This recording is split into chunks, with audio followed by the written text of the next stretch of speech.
Welcome students, welcome to ज्ञान wisdom. इस video में हम देखने वाले हैं एचएसएलसी में जो भी सिलेबस के अंदर चेंज आए हैं। बहुत ही शॉर्ट वीडियो रहेगा आप सभी के लिए, ठीक है। मैं ट्राई करूंगा 5 से 10 मिनट में पूरे सिलेबस को कवर अप कर दूं, ठीक है। इसमें मैं क्या नहीं करूंगा, मैं एमआईएल के बारे में डिस्कस नहीं करूंगा, ठीक है, क्योंकि एमआईएल जो है हमारे पास बहुत सारे टॉपिक्स हैं, तो सभी को डिस्कस करना इतना जल्दी नहीं होता है, ठीक है। तो मैं इसका पीडीएफ का आपको मैं लिंक दे दूंगा, या फिर मैं आपको पीडीएफ ही दे दूंगा डायरेक्ट, आप मुझे व्हाट्सएप पर कॉन्टैक्ट कर लेना, मैं आपको दे दूंगा, ठीक है। वहाँ से आप एमआईएल का ले लेना, ठीक है, जिसे भी चाहिए होगा। अभी बहरहाल अभी हम सिर्फ मैथ, साइंस, इंग्लिश इन सभी सब्जेक्ट्स के बारे में बात करेंगे, ठीक है, जो मेजर सब्जेक्ट्स हैं हमारे, ठीक है। तो सबसे पहले हम पहुंच जाते हैं इस पीडीएफ के अंदर में। मतलब क्या किया गया है बेसिकली, अगर मैं कहूँ तो सारे सिलेबस को कमा नहीं दिया गया, ठीक है, पूरा का पूरा। कहीं कहीं पर आपको फ़ायदा दिखता है बहुत ज़्यादा अच्छा तरह से, कहीं कहीं पर जो है फ़ायदा आपको बहुत कम दिखेगा, क्योंकि जो सिलेबस जिस तरह से कमाया गया है आपको मतलब पार्ट कर दिया गया है कि ये दो में से कोई आप कोई एक कर लो, दो में से कोई एक कर लो, तो इस तरह का सिलेबस डिफरेंट टाइप्स ऑफ आपको यहाँ पर सिलेबस चेंज आपको दिखता है, ठीक है। चलिए, तो सबसे पहले हम स्टार्ट करते हैं। ओके, सो जिन लोगों का इंग्लिश सेकेंड लैंग्वेज है वहाँ से हम स्टार्ट करना चाहेंगे, है ना। हाँ, यहाँ से, ठीक है। चलो, तो जिन लोगों का इंग्लिश था, ठीक है, सेकेंड लैंग्वेज के लिए, हाँ, उन लोगों के लिए क्या दिया गया है। सबसे पहले तो रीडिंग कॉम्प्रहेंशन जो पहले 2 हुआ करता था, ठीक है, एक सीन एक अनसीन, तो जैसा पहले था वैसा ही रह गया, ठीक है। राइटिंग स्किल्स में ट्रांसलेशन एम्प्लीफिकेशन पहले भी था, अभी भी है हमारे पास में, ठीक है। आर्टिकल स्टोरी, पहले आर्टिकल नहीं स्टोरी था, तो अभी स्टोरी आ गया, ठीक है। एक क्लास 9 वालों का है, ठीक है, एक क्लास 9 वालों का है, ठीक है। ओके, देन आपके पास में नोटिस और रिपोर्ट राइटिंग, तो ये जो पहले था वही है, ठीक है। ग्रामर के अंदर में आपके पास में tense, voice, word order, jumble word, ठीक है। Then narration, preposition, degree of comparison, question pattern जो पहले था वही है। बिहाइव बुक्स के अंदर से आपके पास में the fun they had, the sound of music, the childhood, my childhood, a visit to Kaziranga, ठीक है। तो ये आपके पास में 4 चैप्टर कर दिया गया। पोएट्री से आपके पास the road not taken, like Isle of Innisfree, the legend of Northland, मतलब 3 पोएम कर दिया गया। सप्लीमेंट्री रीडर से आप पहले 4 पढ़ते थे, उसके जगह पर भी आपको पढ़ना होगा द एडवेंचर ऑफ टोटो और द हैप्पी प्रिंस, ठीक है। सो ये आपका हो जाता है इंग्लिश। तो अगर मैं अपने क्लास की बात करूँ तो मेरा तो लगभग इंग्लिश का सिलेबस ही कंप्लीट हो चुका है इसके हिसाब से, ठीक है। 10 के लिए अगर देखा जाए तो आपके पास अगेन अनसीन पैसेज जो पहले था वैसा ही रहा। ट्रांसलेशन आप सब्सटेंस राइटिंग आप पहले भी करते थे, अभी भी है। ऐसे या फिर स्टोरी आप पहले भी कर रहे थे, अभी भी है। और लेटर रिपोर्ट पहले था, अभी भी है, तो इसमें कोई चेंज नहीं हुआ, ठीक है। ग्रामर के अंदर में all grammar portions in class 9 जो भी आपके पास था, प्लस आपके पास डिटरमाइनर्स, ठीक है, tense forms, voice narration, preposition, vocab जो भी था, जो आपके पास ग्रामर का था वो जैसा था वैसा ही है, उसमें कोई ज़्यादा चेंज नहीं हुआ है 20 मार्क्स के लिए, ठीक है। बुक्स के अंदर में आपको कुछ चेंज मिलेगा, जैसे कि लेटर टू गॉड आपको करना है, नेल्सन मंडेला करना है, ठीक है, national long walk to freedom जो था वो करना है, और ग्लिम्स ऑफ इंडिया करना है, ठीक है। इसके अलावा आपको उस प्रोज पीस से और जो भी चैप्टर्स है वो आपको नहीं देखना है, ठीक है। पोएट्री सेक्शन से आपको टाइगर इन द जू और the tale of custard the dragon और एनिमल्स, ठीक है, जैसे कि फॉग था और टाइगर इन द जू था, तो ये सब जो पोएट्री पोएम्स जो थे वो इसको अभी यहाँ से एमिट कर दिया गया, ठीक है, ओमिट कर दिया गया। सप्लीमेंट्री रीडर से पहले भी हम, वैसे भी मैं अपने क्लासेस में 2 ही स्टोरी कराता था, तो अभी वो भी और कर दिया गया, आपको 2 ही करना है, द मिडनाइट विजिटर और फुटप्रिंट्स विदाउट फीट, ठीक है, जो कि 10 मार्क का रहेगा। मतलब कि इस बार ये दोनों ही आपको अच्छी तरह करना होगा। इससे 5 मार्क का क्वेश्चन रहेगा, इससे 5 मार्क का क्वेश्चन रहेगा। हो सकता है इसमें 2-2 क्वेश्चन देके और दे दिया जाए, ठीक है, बट जो है सो यहीं से करना है, ठीक है। सो इस तरह से आपका इंग्लिश का कंप्लीट हो जाता है। 10 मार्क का आपके पास एक्स्ट्रा रहेगा, ठीक है। सब्जेक्ट 4 जो लोग लिए हुए हैं, ठीक है, एज इंग्लिश मतलब इलेक्टिव के फॉर्म में, उन लोगों के लिए ये है, तो मैं अभी इसका बात नहीं करते हैं अभी हम लोग, ठीक है। नेक्स्ट हम पहुंच जाते हैं फटक से। नेक्स्ट जो हमारा टॉपिक आने वाला है वो है जनरल साइंस क्लास 9 वालों के लिए, ठीक है। सो क्लास 9 वालों के लिए मैटर्स इन आवर सराउंडिंग, पहले जैसे पहला था वैसे ही है, ठीक है, इसमें कोई चेंज नहीं हुआ है। चैप्टर 2 फुल चैप्टर है। चैप्टर 4 में हमारे पास चेंज आया है कि 4.2.2 के बाद जो है आपको नहीं करना है, ठीक है, पूरे यूनिट को करना है, पूरे यूनिट को करना है, 4.2.2 को नहीं करना है। तो आप बुक खोलोगे वहाँ पे आपको दिखेगा 4.2.2 जो पॉइंट है, उस पॉइंट को आपको नहीं देखना है, बाद बाकी सब देखना है। अगेन 5 पूरा देखना है, 6 पूरा देखना है। फिर 7 में जो है 7.3.5 जो है उसको आपको अप टू यहाँ तक आपको देखना है, ठीक है। इसके बाद जो है आपको नहीं देखना है। 7.4 के बाद जो भी आता है वो आपको नहीं देखना है, ठीक है।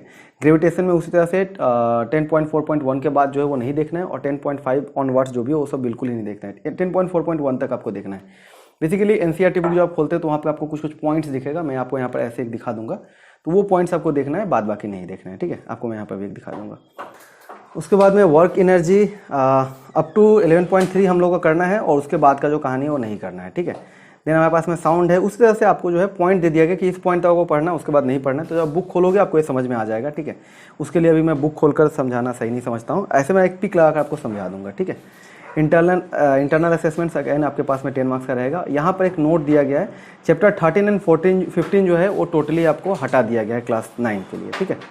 ओके, नेक्स्ट आते हैं 10 वालों के लिए, बहुत ही इंपॉर्टेंट है। यहाँ पर अगेन उसी तरह से 1.2.5 तक आपको देखना है, 1.3 ऑनवर्ड्स जो भी पॉइंट है वो आपको नहीं देखने हैं। चैप्टर 2 के लिए 2.3.1 तक देखना है, 2.4 के बाद जो भी हो आपको नहीं देखना है। मेटल्स एंड नॉन मेटल्स में 3.4.5 तक आपको देखना है, उसके बाद का जो है वो सब नहीं देखना है। तो इस तरह से आपको दे दिया गया है कहाँ तक आपको पढ़ना है, कहाँ तक नहीं पढ़ना है, ठीक है। और कौन कौन से चैप्टर को बिल्कुल ही छोड़ दिया गया है, तो यहाँ पर रहा चैप्टर 16 टोटली छोड़ दिया गया है, ठीक है, फॉर द एकेडमिक ईयर 2020, ठीक है। चैप्टर 16 को टोटली छोड़ दिया गया है क्लास 10 वालों के लिए, ठीक है।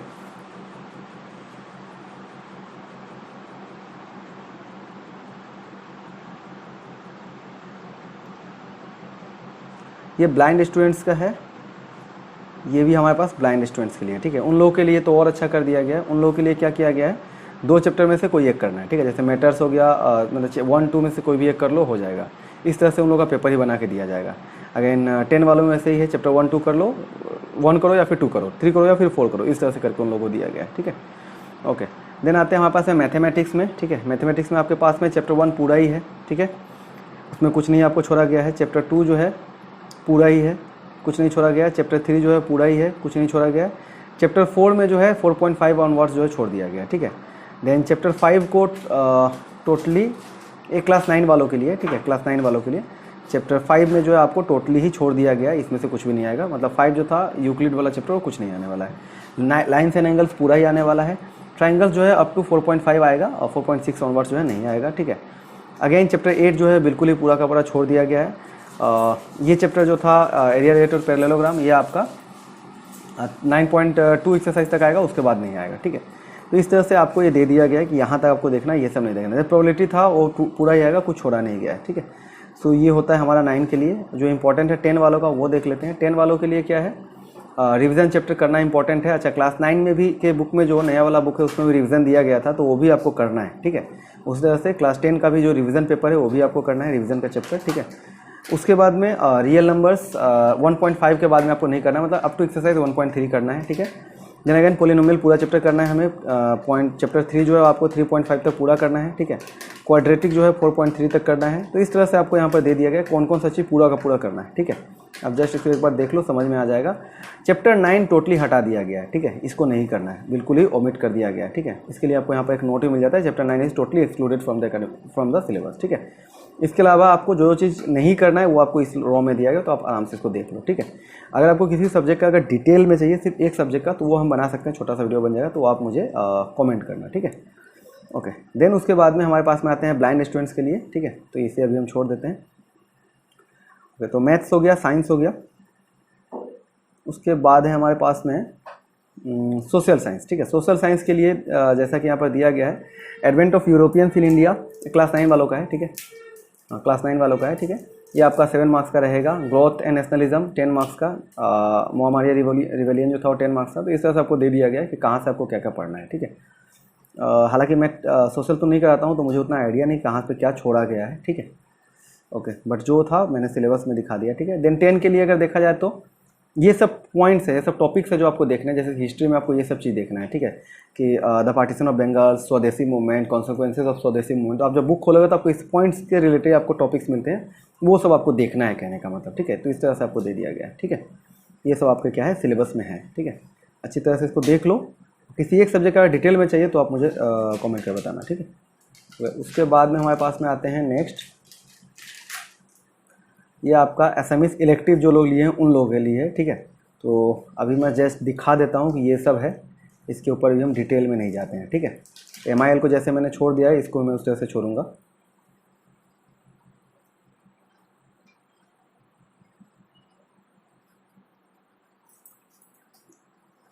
ओके, तो जो भी बेसिक्स चीज़ें थे वो मैंने बता दिया है। आपका इंग्लिश हो गया, मैथमेटिक्स हो गया, साइंस हो गया, तो ये 3 चीज़ हमने कर लिया। इसके अलावा आपका जो डिफरेंट सब्जेक्ट्स हैं उन सभी का आ रहा है, ठीक है। तो ये सब आप जब PDF जब लोगे तो उसमें आपको देखने से पूरा का पूरा मिल जाएगा, ठीक है। तो इतना सारा तो अभी हम डिस्कस नहीं कर सकते हैं, ठीक है। अगेन फिर अगर क्वेश्चन अगर रहता है तो आप मुझसे पूछ सकते हो, ठीक है। तो आज के लिए इतना ही। वीडियो कैसा लगा बताना, ठीक है, नीचे कमेंट करना। Bye bye, thank you. Subscribe करें ज्ञान डिजिटल चैनल को और बेल आइकन क्लिक करें लेटेस्ट नोटिफिकेशन पाने के लिए।